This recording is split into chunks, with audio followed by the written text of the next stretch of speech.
দর্শন।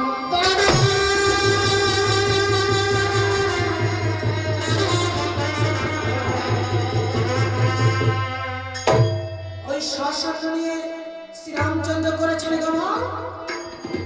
আমার লক্ষ্য সে নিকট গিয়ে এবার দিলেন দর্শন।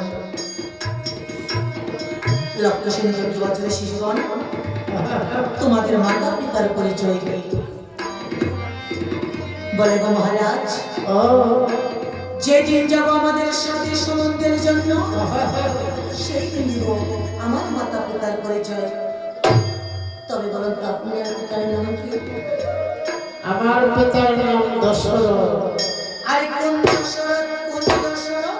কোন দশরথ?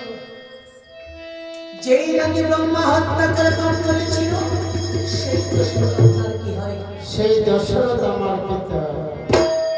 আর যেই নাকি নারীর কথা রামকে দিয়েছিল বনবাস, সেই দশরথ আপনার কি হয়? সেই দশরথ আমার পিতা। এই কথা শুনে এই মুখে বস্ত্র দিয়া শিশু এবার হাসিতে লাগিলেন। বলে গো মহারাজ,